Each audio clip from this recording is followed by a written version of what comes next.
Oke, bismillahirrahmanirrahim. Assalamualaikum warahmatullahi wabarakatuh. Halo kakak semuanya. Wah, ini yang baru join baru 3 orang nih. Ada Kak Yunita, ada Kak Rahma, sama ada Kak Wiwi. Halo Kak Yunita, Kak Rahma, Kak Wiwi. Ya, selamat Oh, sore. Assalamualaikum. Waalaikumsalam warahmatullahi wabarakatuh. Selamat sore Kak. Dari mana ini Kak Wiwi? Dari Samarinda, Bu. Waduh, jauh Ya, sekali. dari Samarinda. Oh, Usaha, oke, usaha bagus, biar lulus. benar-benar. Betul. Harus diusahakan ya, Bu ya. Iya, betul-betul. Oke. Kalau ini Kak Yunita dari mana Kak Yunita? Sama dari Samarinda juga, benar. Sama aja dari Samarinda. Iya. Oh, jauh ya Samarinda. Kalau Kak Rahma, dari mana Kak Rahma? Saya dari Purbalingga, Kak. Oh, dari Purbalingga. Oke. Ini berarti sudah ongoing ya untuk persiapan P3K di tahap 3 ini. Atau tahap berapa ini berarti? Tahap 3 kan benar ya? Oke, langsung saja hari ini nanti kita akan membahas secara langsung terkait materi yang pertama yaitu terkait pedagogik. Nanti beberapa hal nanti akan saya sampaikan bagaimana cara ibaratnya belajar terkait pengertian-pengertian dari pedagogik yang mungkin sekiranya kalau di materi ini adalah materi yang cukup apa ya, butuh usaha lebih untuk menghafalkan, tapi nanti akan saya Betul. berikan kata kunci yang bisa digunakan oleh kakak-kakak semuanya, sehingga nanti pas pelaksanaan P3K itu tidak terlalu banyak apa ya, mengingat gitu ya. Jadi hanya istilahnya, oh ini berarti materinya yang ini gitu ya. Jadi lebih mudah. Oke, langsung aja bismillahirrahmanirrahim. Nanti kalau misalkan kakak-kakak ada yang mau bertanya, bisa langsung menulis di kolom chat ya seperti biasa. Nanti kalau misalkan ada yang mau ditanyakan secara langsung juga bisa. Nanti bisa menghidupkan mikrofon dengan cara raise hand terlebih dahulu. Begitu. Mungkin bisa langsung kita mulai ya. Kita sistemnya nanti enjoy aja, santai saja. Nanti apabila ada yang mau ditanyakan, kakak-kakak misalkan sudah selesai Vicon, pengen bertanya di grup, sangat diperbolehkan. Kalau misalkan Kak, saya mau nanya di grup, nggak enak, nanya Japri aja boleh nggak? Boleh. Nanti kita fasilitasi kakak bisa bertanya juga via WhatsApp gitu ya, via WhatsApp melalui nomor yang sudah di-share di grup gitu. Tapi lebih enak sebenarnya tanyanya di grup saja. Mungkin takut ada temannya yang pengen tahu juga gitu, nanti bisa secara langsung. Jadi nggak 2 kali, 3 kali. Oke, bismillahirrahmanirrahim. Kita mulai dari sebentar. Kita mulai dari yang pertama terkait mana ya?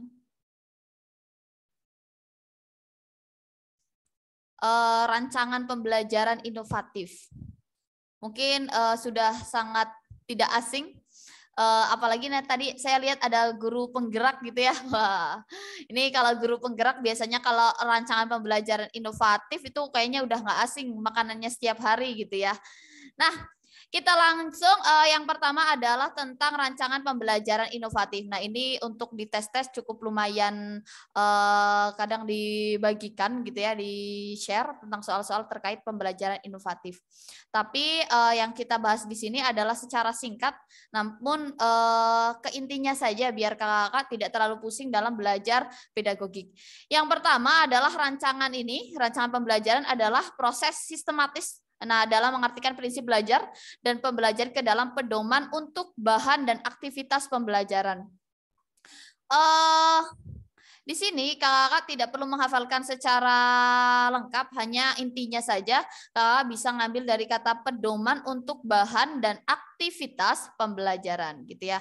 Kalau misalkan oh ini terkait buat apa sih gitu ya rancangan pembelajaran. Nah, ini fungsinya adalah yang pertama adalah pedoman untuk bahan dan aktivitas pembelajaran. Yang kedua adalah tentang pengertian rancangan pembelajaran gitu ya, yaitu suatu sistem pengembangan setiap unsur gitu ya, komponen pembelajaran. Nah, meliputi apa aja? Tujuan, isi, metode, dan pengembangan evaluasi. Kita lanjutkan. Nah, di sini yang kemarin sempat dibahas cukup banyak adalah terkait tujuan pembelajaran. Cara membuat tujuan pembelajaran ini masuk ke materi PPG, juga masuk ke materi P3K. Jadi kita belajarnya sekaligus saja ya. Nah, di sini dalam penentukan tujuan pembelajaran, kalau kemarin mungkin kalau yang di kurikulum Merdeka ya, kurikulum Merdeka Bapak Ibu sekalian sudah tidak membuat kayak istilahnya RPP gitu ya, tapi buatnya sudah dengan kata lain, misalkan kayak modul ajar atau satu lagi misalkan membuat ATP gitu ya. Nah, kalau kita acuannya masih menggunakan tujuan pembelajaran gitu ya. Apa sih tujuan pembelajaran dan bagaimana cara merumuskan tujuan pembelajaran? Kadang di pilihan ganda itu banyak sekali pengecohnya. Nah, kita harus punya acuannya. Kalau tujuan pembelajaran membuatnya itu bagaimana? Yang penting ada 4 hal gitu ya. Harus ada audiens gitu ya. Yang pertama harus ada kata siswa gitu ya atau murid. Itu yang pertama. Yang kedua harus ada kata harus ada behaviornya apa atau sesuatu yang bisa diukur. Di sini biasanya dapat dilihat gitu ya. Nah, lalu ada condition atau kondisi. Biasanya ini mencantumkan alat-alat gitu ya, alat-alat gambar yang disediakan saat penilaian agar siswa dapat menunjukkan perilaku hasil belajarnya. Nanti kita kasih contoh. Dan yang terakhir ada degree atau kriteria keberhasilan. Kalau kemarin di ATP gitu ya, modul ajar kita tidak ada istilah audiens di dalam tujuan pembelajaran itu nggak harus ada kata siswanya gitu ya. Tapi kalau misalkan secara lengkapnya alangkah lebih baiknya gitu ya dalam menyusun tujuan pembelajaran itu bagusnya ya mencakup 4 hal ini begitu. Contohnya begini, misalkan siswa dapat mengidentifikasi minimal 2 gambar serangga jika disediakan sejumlah gambar-gambar hewan arthropoda. Jadi di sini ada kata siswa. Siswa ini adalah mencakup audiensnya. Oh, yang disebut audiens itu siswanya. Lalu di sini ada kata mengidentifikasi. Nah, ini adalah behaviornya. Ada tulisan minimal 2. Nah, ada degree-nya. Dan yang terakhir di sini ada sejumlah gambar serangga jika disediakan sejumlah gambar hewan-hewan arthropoda atau alat-alatnya. Nah, ini namanya condition. Nah, lalu di sini yang contoh kedua misalkan disediakan kabel, baterai, dan bola lampu. Nah, ini jelas gitu ya, ini adalah conditionnya, alat-alatnya. Lalu di sini ada kata siswa. Nah, ini adalah audiensnya. Lalu membuat rangkaian listrik. Nah, kini di sini ada kata membuat. Membuat itu kan berarti langkahnya atau behaviornya. Nah, di sini lalu akhirnya adalah sampai lampu menyala. Berarti hasil akhirnya. Jadi dalam tujuan pembelajaran itu sudah mencakup keempat hal ini. Harus ada cangkupannya. Nggak boleh nih misalkan ada audiensnya, ada behaviornya, ada conditionnya, tapi nggak ada degree-nya. Pencapaian akhirnya itu apa? Nah, di sini dalam membuat tujuan pembelajaran harus secara lengkap gitu. Lalu di sini kita bahas lebih mendetail misalkan. Di sini ada yang pertama adalah kolaborasi peserta didik dan guru. Dalam perumusan tujuan pembelajaran, di sini ada kita kasih 3 contoh ya. Terlihat tidak Ibu? Terlihat nggih? Ya, yang pertama adalah berpusat pada guru. Ini ada kata silang. Karena tujuan dalam pembelajaran saat ini, yang pertama adalah harus berpusat kepada peserta didik atau student center istilahnya ya. Nah, tidak boleh nih membuat tujuan merumuskan tujuan pembelajaran dengan berpusat pada guru. Walaupun pada kenyataannya sekarang walaupun digalakan untuk berpusat pada peserta didik, tapi tetap guru tetap menjelaskan gitu ya. Oh, tidak terlihat. Oke, saya zoom ya. Baik-baik.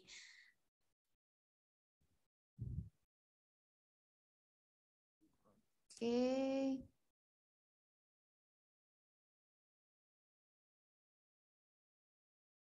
Nah.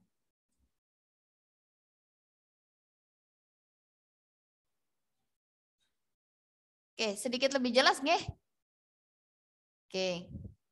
Nah, yang pertama adalah saya ulangi kolaborasi peserta didik dan guru.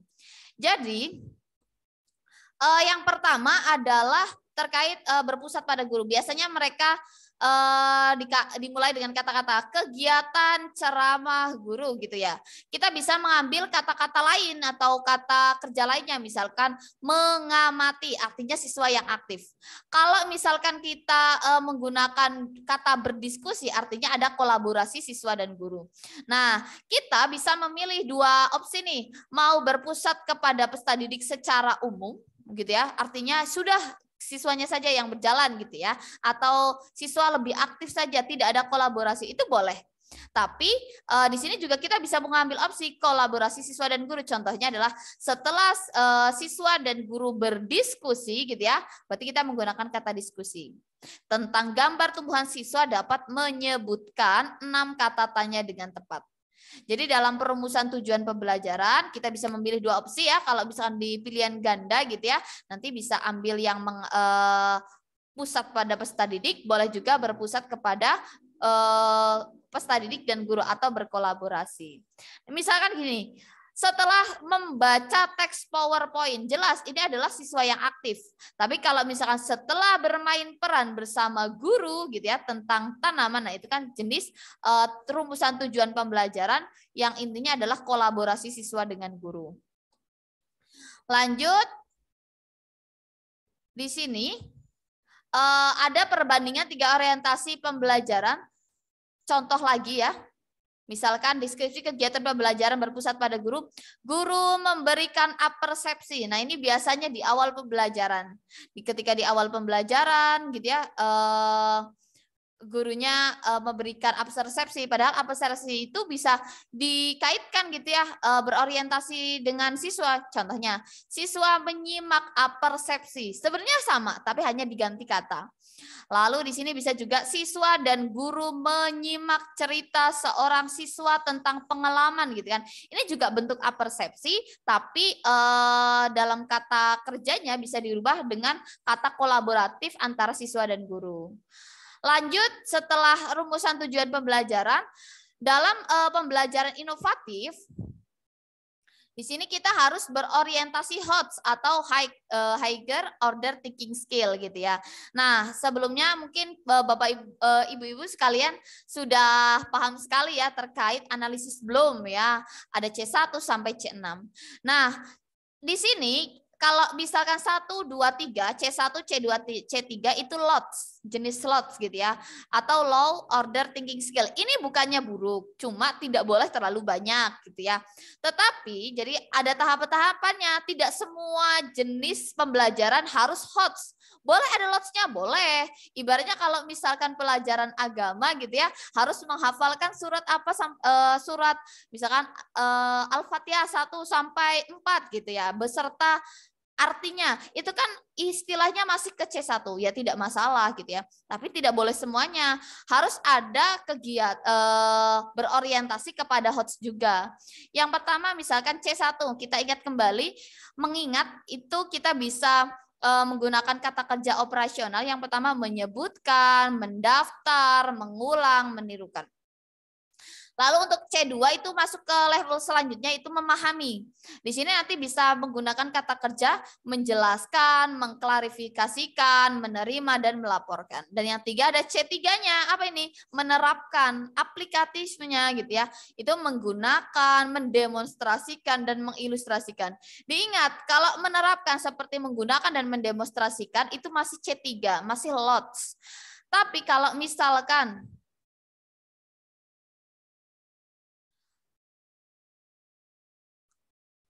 Oke, kalau sudah ke tahap selanjutnya seperti C4, menganalisis, mengevaluasi dan mengkreasikan, itu sudah ke HOTS gitu ya. Nah, kata kerjanya kalau menganalisis ya berarti membandingkan, memeriksa, mengkritisi dan menguji. Sedangkan untuk mengevaluasi itu seperti menilai, memutuskan, memilih, mendukung, itu masuk ke C5.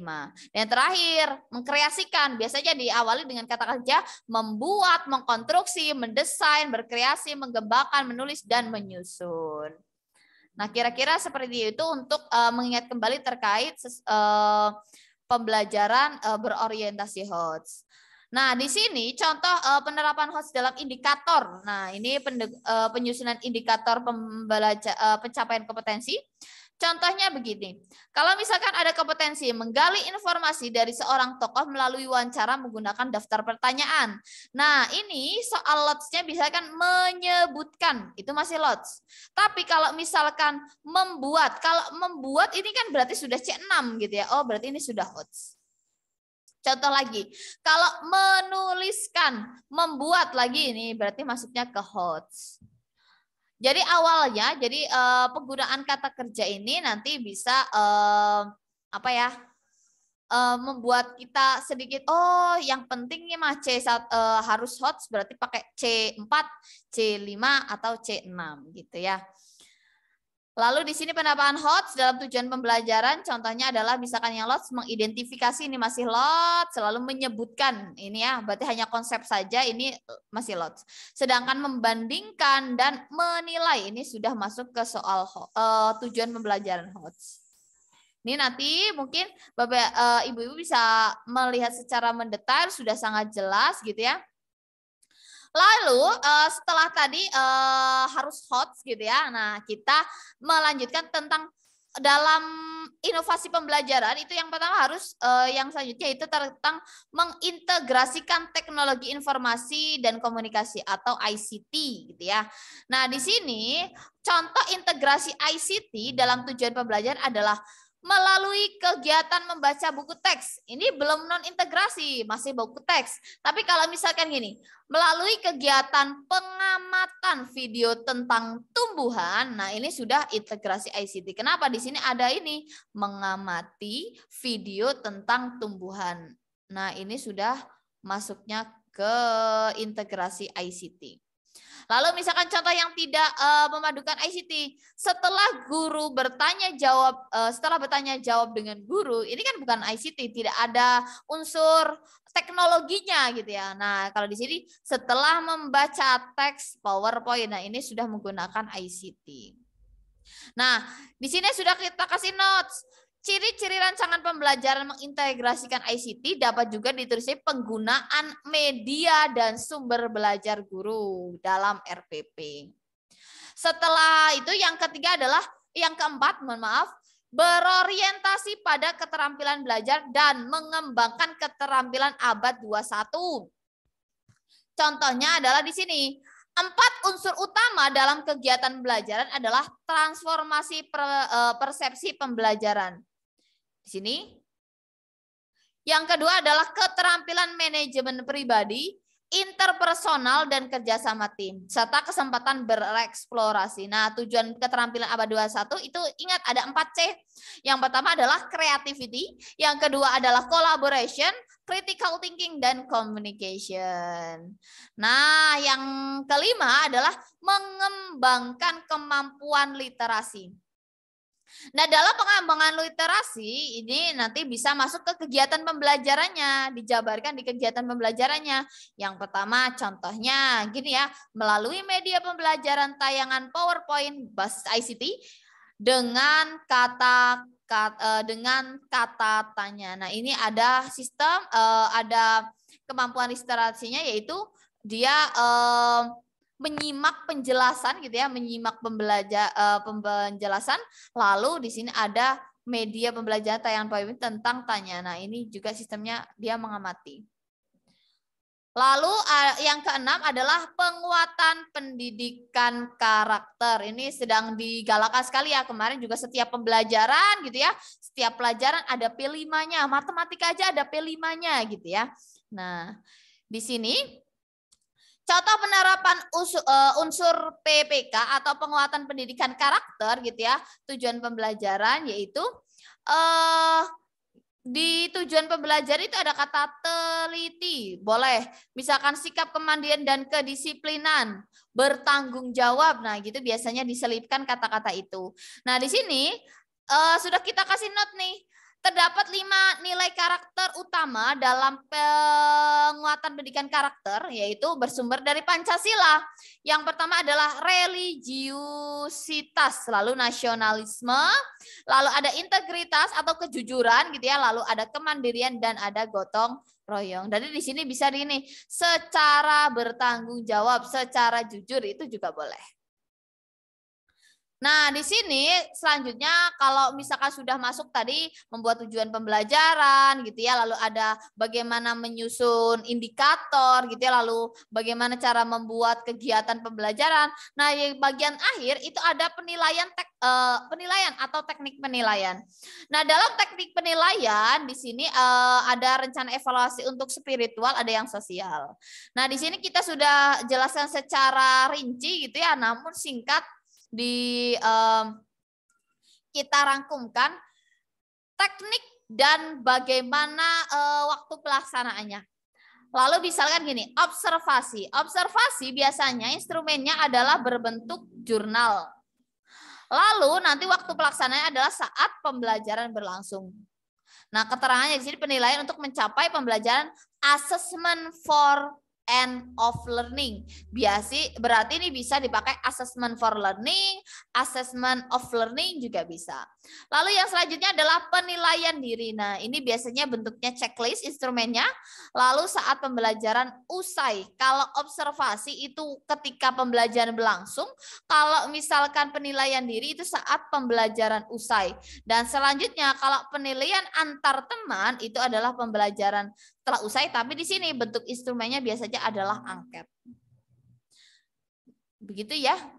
Nah, di sini selanjutnya teknik penilaian bisa secara lisan, bisa secara penugasan, bisa secara tertulis, dan bisa secara portofolio atau mengumpulkan data-data hasil belajar siswa gitu ya, proyek-proyek siswa dijadikan satu gitu ya, portofolio. Nah, di sini ada juga penilaian, teknik penilaian gitu ya, ada praktik, produk, proyek, dan portofolio. Yang sering ditanyakan atau dibingungkan oleh beberapa pihak gitu ya, bedanya praktik, produk, sama proyek, sama portofolio itu di mana? Nah, di sini kita bisa lihat kalau misalkan praktik itu biasanya dia pakainya, oh ya. Jadi kalau teknik praktik itu bisanya bentuk instrumennya adalah tugas keterampilan. Kalau produk dia juga tugas keterampilan. Di sini gitu ya. Untuk waktu pelaksanaannya yaitu saat pembelajaran berlangsung dan atau setelah usai. Kalau produk sama saat pembelajaran berlangsung gitu ya. Dan setelah usai. Biasanya kalau produk itu ada hasil akhirnya, ada produknya. Nah, kalau yang selanjutnya ada proyek. Nah, proyek ini lebih ke tugas besar. Nah, ini pas waktu pelaksananya adalah selama atau selama pembelajaran atau setelah pembelajaran itu selesai deh proyek. Yang terakhir portofolio. Kalau portofolio jelas gitu ya. Bentuk instrumennya adalah sampel produk terbaik dari tugas atau proyek. Nah, di sini waktu pelaksanaannya adalah saat pembelajaran telah usai. Dan terakhir, setelah tadi ada penilaian, ada pembelajaran remedial. Nah, ini dalam pembelajaran remedi dan pengayaan merupakan tingkat lanjut setelah dilaksanakan evaluasi atau penilaian pembelajaran. Jadi biasanya nilainya bagus-bagus semuanya, berarti tidak perlu ada remedial gitu ya misalkan. Nah, atau nilainya ini kok masih ada yang belum sesuai nih gitu ya. Nah, ada remedial. Nah, bagaimana prinsip-prinsip dalam remedial? Yang pertama, pembelajaran remedial dan pengayaan merupakan tindak lanjut setelah dilaksanakan evaluasi atau penilaian pembelajaran. Nah, yang perlu diingat gitu ya, remedial berlaku bagi peserta didik yang belum mencapai ketuntasan belajar sesuai hasil analisis penilaian atau analisis kesulitan belajar. Untuk itu, perlu dicari penyebab mengapa peserta didik tersebut tidak mencapai kompetensi sebagaimana yang termuat dalam pencapaian pembelajaran. Kan kita sudah membuat capaian pembelajaran tadi di kalau bikin tujuan pembelajaran. Pasti kan kita sudah menetapkan capaian pembelajaran itu sampai mana siswa gitu ya. Ketika tidak mencapai, otomatis ada remedial gitu ya. Nah di sini adapun bentuk kegiatan pembelajaran remedial. Biasanya ada yang kalau remedial disuruh mengerjakan ulang. Nah itu boleh nih pembelajaran ulang. Ada yang remedial cuma 1 orang doang nih, berarti boleh nih kalau misalkan bimbingan perorangan. Boleh juga dengan cara belajar berkelompok atau pemanfaatan tutor sebaya. Biasanya kalau pembelajaran ulang itu kalau misalnya yang remedial banyak gitu ya, biasanya pembelajaran ulang. Oh apa sih, kenapa kalian tidak bisa mengerjakan karena ternyata belum paham bagian ini gitu ya. Nah itu biasanya bisa dilakukan pembelajaran ulang. Lalu ada pengayaan, kalau tadi remedial ada yang belum tuntas, kalau ini pengayaan. Nah kalau pengayaan ini adalah berdasarkan hasil analisis penilaian. Peserta didik yang sudah mencapai ketuntasan belajar diberi kegiatan pembelajaran pengayaan untuk memperluas dan pendalaman materi kompetensinya antara lain sebagai berikut. Jadi gini, dalam suatu kelas biasanya ada saja sekolah yang, maksudnya dalam suatu kelas sekolah yang memang misalkan anaknya unggul semua.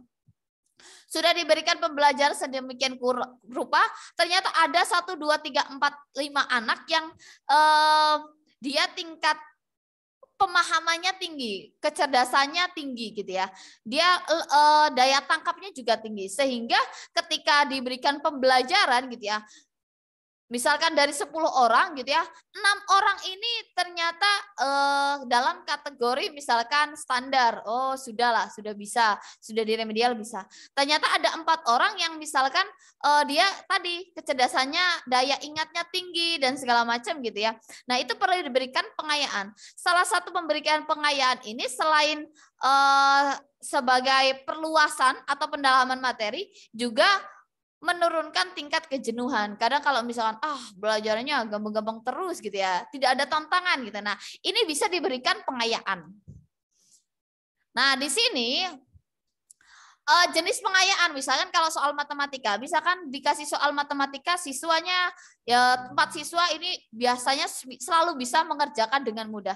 Makanya diberikan dalam pengayaan, diberikan soal-soal dengan kesulitan lebih tinggi dan berbeda dengan teman yang lainnya. Tidak masalah ya, tidak masalah gitu ya. Jadi di sini ada dalam pemberian pengayaan atau pendalaman materi, 1, tugas mengerjakan soal dengan tingkat kesulitan lebih tinggi. Jadi anak merasa tertantang dan tidak bosan gitu. Lalu meringkas buku-buku referensi atau mewawancarai narasumber. Saatnya berarti kalau misalkan di kelas dikasih materi ini anak sudah sangat paham ini, berarti coba dia mencari sumber lain dengan mewawancarai narasumber yang dalam kehidupan nyata, mungkin dia akan lebih tertantang. Oh ternyata kalau kehidupan nyata materinya berbeda gitu ya, tapi bagaimana cara menerapkannya, misalkan seperti itu. Kita langsung ke latihan soal. Coba soal nomor 1, boleh ditulis di kolom chat terlebih dahulu.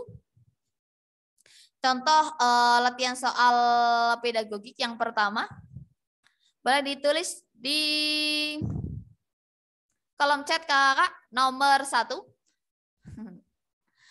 Pada rancangan pembelajaran terdapat contoh kompetensi dasar, yaitu mengidentifikasi jenis, sifat, dan fungsi bahan alam dari tanaman, gitu ya. Produk karya seni rupa kriya. Maka rumusan masalah bisa dikembangkan guru pada tingkat kognitif mencipta. C6 yang tepat adalah, boleh ditulis A, B, C, D, atau E. Ya, mudah sekali ya. Betul sekali, jawabannya adalah yang E ya. Ada kata membuat. Jelas ini C6. Jadi sebenarnya ketika kita membaca bisa dibaca secara skimming. Jadi tidak terlalu lama gitu ya. Apalagi nanti kita kan kalau mengerjakan P3K ini kan soalnya kalau macam-macam ya. Kalau matematika kan mungkin tidak terlalu panjang, tapi kalau misalkan kayak bahasa Indonesia butuh waktu panjang. Untuk soal jenis seperti ini waktu pedagogiknya yang bisa dibaca cepat, ya dibaca cepat, bisa waktunya untuk mengerjakan yang lainnya gitu. Lanjut. Di sini untuk menjawab soal tersebut peserta harus memahami tingkat kognitif dalam kata kerja operasional. Contohnya mencipta gitu ya, itu membuat, membangun, membentuk, menampilkan, memperjelas, menemukan, menyusun dan sebagainya. Lanjut. Kalau misalkan indikator yang kedua pada rancangan pembelajaran EPP tertulis rumusan indikator kompetensi menjelaskan kondisi operasi sistem komponen perangkat keras. Jika seorang pendidik akan menyusun menjadi tujuan pembelajaran, maka rumusan yang tepat adalah yang mana? Ingat, dalam menyusun tujuan pembelajaran tadi ya, kita harus menganut empat hal. Ada audience, behavior, ABC ya, condition, dan degree. Kalau ini yang mana nih?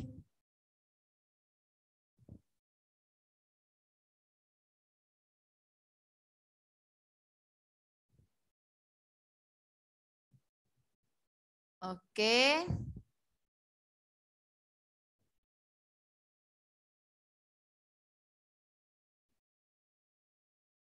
Baik, kita lihat jawaban yang paling tepat. Ya, betul sekali jawabannya adalah B. Yaitu gitu ya, setelah melaksanakan proses pembelajaran dan menggali informasi melalui diskusi. Oh, conditionnya sudah jelas. Lalu ada kata siswa gitu ya. Oh, itu behavior audiensnya jelas. Lalu behaviornya dapat menjelaskan kondisi gitu ya. Lalu secara benar itu degree-nya begitu. Baik, kita lanjutkan. Nah, oke, sebelum ke sini saya akan membahas terkait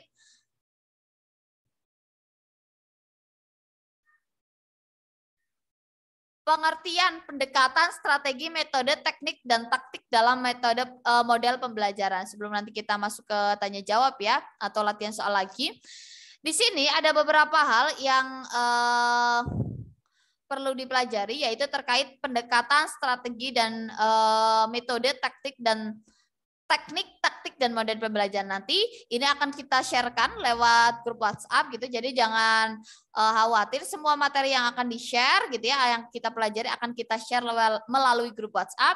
Nanti bisa dipelajari dan bisa ditanyakan jika ada yang memang belum dipahami. Yang pertama adalah pendekatan pembelajaran. Di sini pada pendekatan pembelajaran itu bisa diartikan titik tolak atau sudut pandang kita terhadap suatu proses pembelajaran yang merujuk pada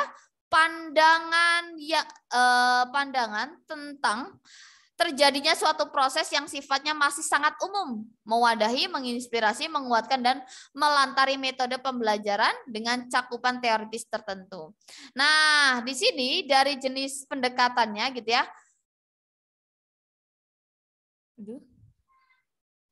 Pendekatannya di sini pembelajaran dibagi menjadi dua jenis pendekatan, yaitu pendekatan pembelajaran yang berorientasi atau berpusat pada siswa atau student center approach, dan pendekatan berorientasi atau berpusat kepada guru. Nah, di sini menurut Newman dan Logan gitu ya, mengumpulkan 4 unsur strategi dalam setiap usaha. Yang pertama adalah mengidentifikasi dan menetapkan spesifikasi hasil atau outputnya mau seperti apa. Lalu mempertimbangkan atau memilih jalan pendekatan, basic way-nya, atau yang paling efektif itu pendekatan yang mana sih? Nah, itu strategi kita memilih pendekatan. Lalu adalah mempertimbangkan atau menetapkan langkah-langkahnya. Yang terakhir adalah mempertimbangkan dan menetapkan tolak ukurnya. Jadi outputnya apa, basic way-nya apa, langkahnya apa, dan kriterianya seperti apa. Lalu di sini ada strategi pembelajaran. Gitu ya, kalau strategi pembelajaran adalah kegiatan pembelajaran yang harus dikerjakan guru gitu ya dan siswa agar tujuan pembelajaran itu tercapai secara efektif dan efisien. Nah, di sini dari strateginya pembelajaran itu dikelompokkan dalam 2 bagian pula. Yang pertama adalah expository discovery learning, dan yang kedua adalah group individual learning. Nanti untuk jenis-jenisnya yang nanti kita kasih di slide yang lain ya. Lalu ada metode pembelajaran. Kalau tadi ada strategi, pendekatan, strategi, lalu metode. Nah, dalam metode pembelajaran di sini adalah cara apa sih yang digunakan untuk mengaplikasikan atau mengimplementasikan rencana yang sudah disusun. Yang pertama adalah apakah mau pakai ceramah aja, Apakah demonstrasi, ataukah diskusi, simulasi, lalu apakah laboratorium, pengalaman lapangan, brainstorming, debat, simposium, dan sebagainya. Lalu kita sudah punya metode, kita tinggal lanjutkan ke teknik pembelajaran. Lalu kalau sudah punya teknik, kita lanjut ke taktik. Jadi lingkupnya luas, kecil. Nah, sampai akhirnya itu adalah taktik pembelajaran. Kita lanjutkan coba kalau kita kupas melalui soal ya. Misalkan gini. Perencanaan pembelajaran yang menekankan pada proses keterlibatan peserta didik secara penuh untuk dapat menemukan materi yang dipelajari dihubungkan dengan situasi kehidupan sehari-hari. Sehingga mendorong peserta didik menerapkan dalam kehidupan mereka pilihan strategi pembelajaran yang tepat adalah berarti apa ini? Ya, cepat banget ya. Betul sekali ya. Yang paling tepat adalah yang kontekstual. Kenapa kontekstual? Kata kuncinya di sini sudah saya warna kuning ini ya, yaitu situasi kehidupan sehari-hari dan di sini ada kehidupan mereka. Berarti kan dalam kehidupan sehari-hari mereka berarti apa? Kontekstual. Kita kupas. Yang pertama adalah dari discovery learning. Dalam discovery learning gitu ya, yang pertama adalah model pembelajaran yang melibatkan siswa aktif mencari dan menyelidiki suatu permasalahan sehingga siswa dapat menyimpulkan konsep dari pembelajaran yang dipelajari. Itu ada kata kuncinya di sini, siswa aktif lalu mencari dan menyelidiki. Yang selanjutnya kontekstual atau kita lebih sering dengar CTL gitu ya. Contextual teaching learning gitu ya. Bukan catat tinggal lungo ya, tapi contextual teaching learning. Ya, sebentar.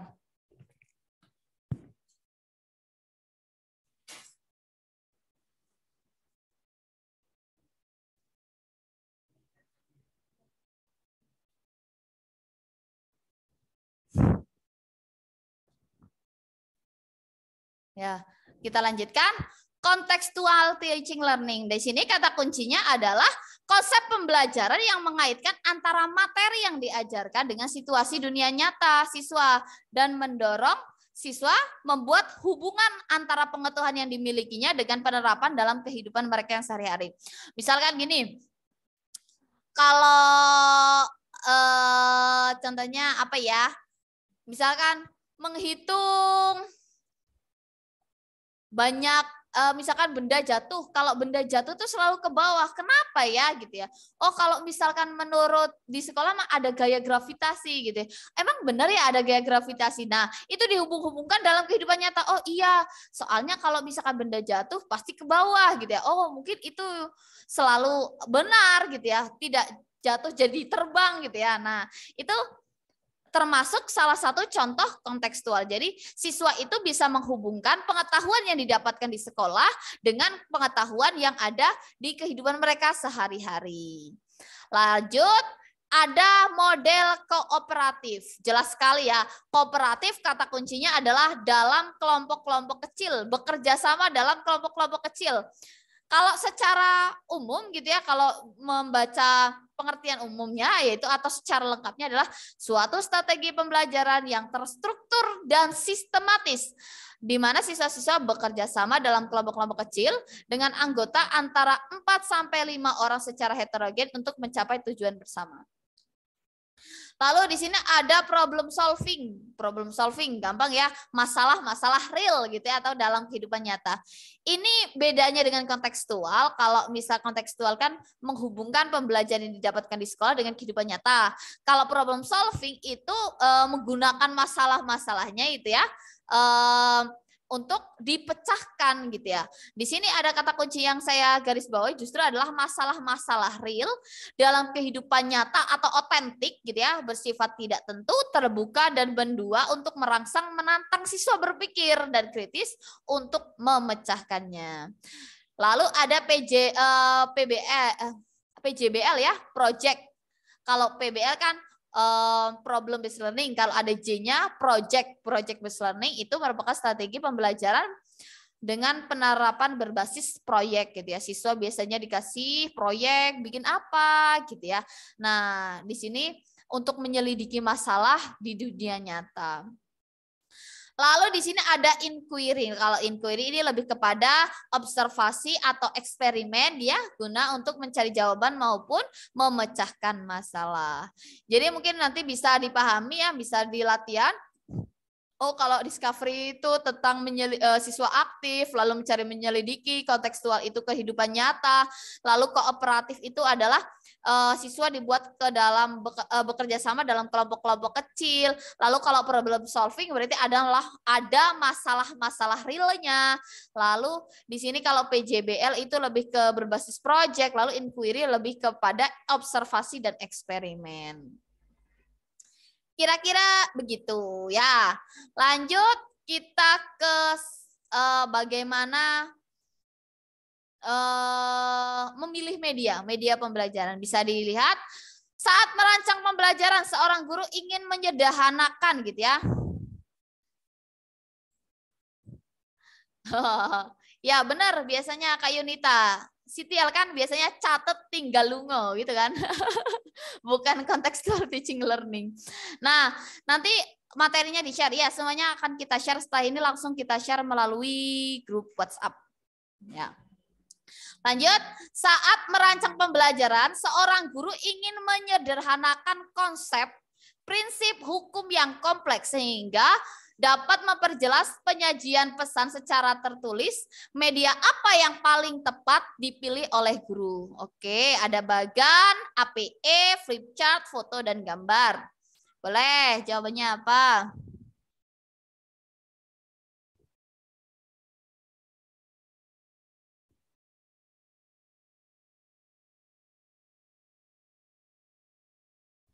Baik, ada yang A, ada yang B. Kita garis bawahi dulu. Menyederhanakan konsep. Berarti yang paling tepat adalah betul sekali bagan ya. Kalau APE seperti apa sih ya? Di sini, kalau kita mulai dari media foto dulu ya. Kalau di sini media foto itu lebih ke sifatnya konkret, menunjukkan pokok masalah dibanding media verbal. Biasanya dikasih foto gitu ya, di slide ada foto apa ini gitu ya, daripada kita bercerita anak suruh ngebayangin gitu ya. Nah, lalu dapat mengatasi batas ruang dan waktu, mengatasi keterbatasan pengamatan, dapat memperjelas suatu masalah atau murah harganya. Kalau ini kelebihan dari media foto. Kalau sketsa gitu ya, gambar yang sederhana. Sketsa digambar, gurunya menggambar di papan tulis gitu biasanya ya. Lalu di sini ada diagram.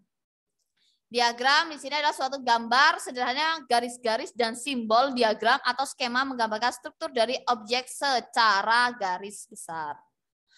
Lalu kalau bagan atau chart gitu ya, nah chart.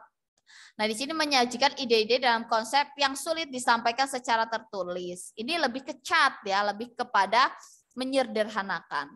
Di sini sederhana dan lugas. Kalau APE itu lebih di sini. Alat permainan edukatif ini lebih sering digunakan anak untuk bermain sambil belajar. Bukan menyederhanakan, tapi lebih bermain untuk belajar. Di sini alat bermain itu sendiri merupakan sebagai sarana atau media belajar yang menyenangkan. Begitu ya. Jadi lebih kepada kalau misalkan menyederhanakan lebih ke bagan. Lalu ada grafik, kalau grafik lebih ke gambar sederhana menggunakan titik-titik atau garis atau gambar. Biasanya dia lebih untuk menunjukkan misalkan ada suatu data dibuat ke grafik gitu ya. Oh, meningkat, oh menurun gitu, lebih ke situ ya. Jadi lebih kepada menyajikan ide gitu ya kepada grafik gitu, menyajikan idenya. Lanjut, kita ke tadi evaluasi. Di sini ada evaluasi, boleh dipilih dulu. Seorang guru merancang evaluasi gitu ya, berdasarkan pada kegiatan indikator tujuan pembelajaran yang sudah ditetapkan RPP. Kata kuncinya, evaluasi tersebut dimaksudkan untuk menentukan hasil dan kemajuan belajar. Berarti ini termasuk evaluasi apa ya? Formatif, sumatif, selektif, diagnostik, atau penempatan. Ya, betul. Ya, yang paling tepat adalah sumatif, yang B ya. Kalau formatif itu untuknya apa sih tujuannya gitu ya. Nah,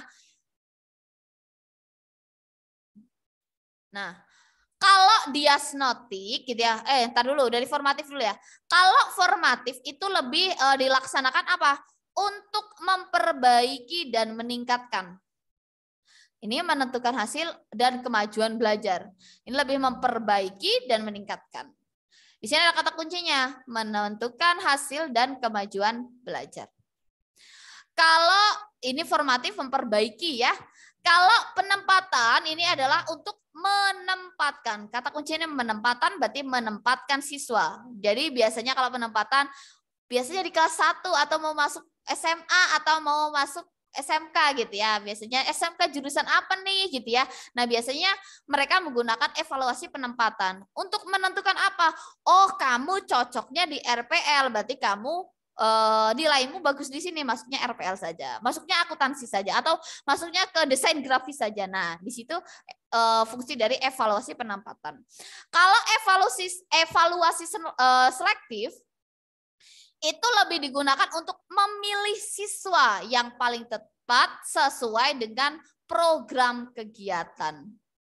Kalau diagnostik ini lebih kepada kelemahan atau ya menelaah kelemahan-kelemahan siswa dan apa penyebabnya. Itu evaluasi berdasarkan tujuannya. Kita perdalam lagi, jenis evaluasi itu tidak hanya berdasarkan tujuannya. Evaluasi berdasarkan objek juga ada input, transformasi, dan output. Kalau input ini adalah evaluasi terhadap siswa mencakup kemampuan, kepribadian, sikap, dan keyakinan. Sedangkan transformasi adalah evaluasi terhadap unsur-unsur transformasi proses pembelajaran antara lain materi, media, metode, dan lainnya. Kalau output berarti apa? Lulusan yang mengacu pada ketercapaian hasil pembelajaran. Oh iya. Siap.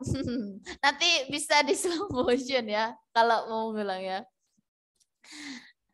Lanjut. Sekarang berdasarkan subjek. Kalau evaluasi berdasarkan subjek itu ada evaluasi internal, ada evaluasi eksternal. Kalau internal namanya berarti evaluasinya dilakukan oleh orang dalam sekolah sebagai evaluator. Contoh, teman sebaya, guru gitu ya. Lalu kalau misalkan evaluasi eksternal biasanya evaluasi yang berasal dari orang luar. Contohnya orang tua, terus masyarakat. Kita lanjut. Nah, ini masih menggunakan Kurtilas ya, belum kurikulum merdeka ya, yang soal ini. Dalam mencermati silabus, karena masih ada silabus, bukan ATP atau bahan ajar ya. Dalam mencermati silabus, seorang guru akan merancang pelaksanaan pembelajaran atau RPP, sebagaimana yang tertuang dalam Permendikbud tahun Republik Indonesia tahun 22 tahun 2016. Rencana pelaksanaan pembelajaran mencakup sekurang-kurangnya. Apa aja nih? Minimal kalau dalam RPP harus ada apa aja sih? Boleh dipilih. Kan Bapak Ibu pasti bikin RPP nggak cuma sekali ya, berkali-kali. Bahkan kalau misalkan mau supervisi bikinnya dibaca berkali-kali juga gitu ya.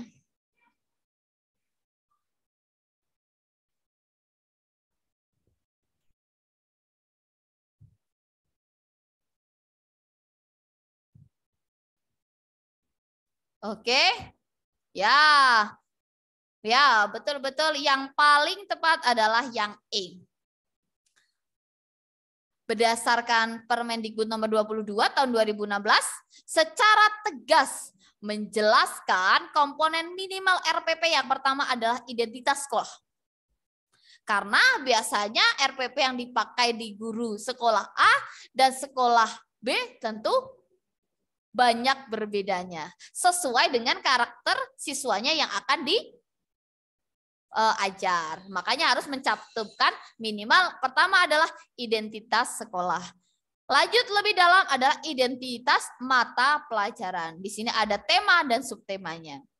Lalu di sini ada mencakup kelas, materi pokok, alokasi waktu. Lanjut ke dalam lagi ada kompetensi dasar. Lalu lanjut ke dalam lagi ada indikator pencapaian dari kompetensi. Lalu ada tujuan pembelajaran. Dari seperti tadi yang kita pelajari, lalu memuat juga apa? Materi pembelajaran memuat fakta, konsep, dan prinsip dan prosedur. Lalu metode pembelajaran, media pembelajaran, sumber belajar, langkah-langkah kegiatan pembelajaran, dan penilaian. Oke, yuk. Lagi, kita balik lagi ke strategi pembelajaran. Tadi kita sudah belajar tentang strategi pembelajaran ya, tapi belum lebih mendalam. Kalau ini contoh soal lebih mendalam lagi. Ada guru senior nih mengajar dengan metode diskusi dengan menggunakan media gambar yang sudah berlangsung dari tahun ke tahun. Kalau gambarnya sama terus kan nggak boleh ya, berarti tidak relate gitu ya dengan kemajuan pembelajaran. Harusnya 2019 juga digambar gitu ya. Nah, pada awal semester baru 2019, siswa di kelas tersebut diketahui 70% memiliki preferensi belajar kinestetik. Masih ingat kinestetik? Bergerak ya. Dia aktif gitu ya, bukan bergerak terus di kelas muter-muter, enggak. Dia lebih suka ke praktek. Nah, sehingga mereka tidak fokus kalau pembelajaran dengan cara diskusi gitu ya. Siswa lebih senang jika mengerjakan tugas yang diberikan oleh guru. Tugas di sini adalah tugas proyek mungkin ya. Dari kasus tersebut, strategi pembelajaran yang paling tepat dipilih guru adalah yang apa nih? Kooperatif, project based learning, kontekstual, inquiry atau discovery.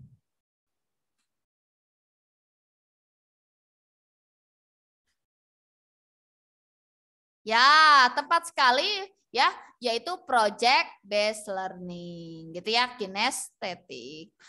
Oke, itu mungkin terkait materi hari ini. Nanti masih ini ya, nanti kita juga akan share latihan soal, mungkin nanti bisa buat dijadikan kakak-kakak untuk belajar gitu ya.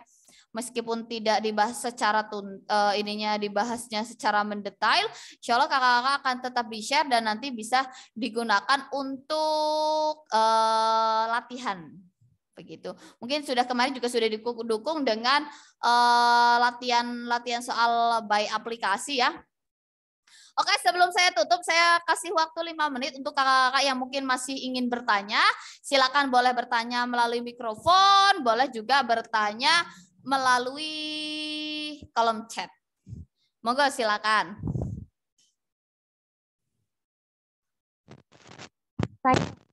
Oke, silakan Kak Wiwi. Ya, yang saya ingin tanyakan itu perbedaan karena kayak kita itu kayak rancu gitu loh pengertian assessment yang off, in, as. Nah itu yang mana sih gitu loh kata kuncinya yang bisa kita supaya ini termasuk assessment as learning, assessment is learning. Nah itu kata kuncinya gitu. Nah kadang kita tuh kadang membingungkan gitu. Siapa tahu barangkali ada trik gitu. Ini yang membedakan. Baik. Terima kasih. Sama-sama. Oke, saya kasih contoh langsung aja ya. Coba kita cari. Oke, yang lain mungkin ada yang ingin bertanya juga, boleh dilanjutkan. Coba kita lihat.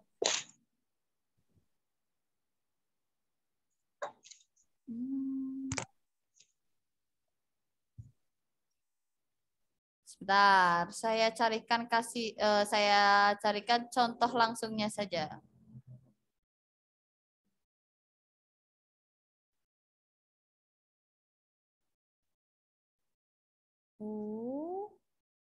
Boleh yang lain sambil saya carikan contohnya. Ada yang mau bertanya lagi?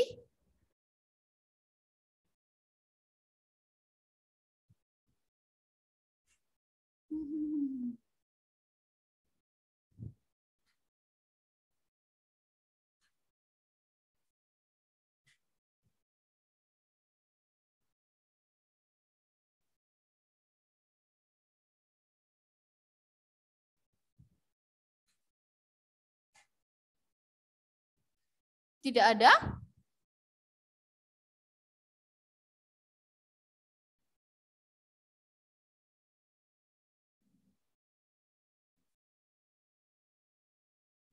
Oke, mungkin tadi Bapak Ibu juga sudah belajar terkait apa ya, penilaian pembelajaran.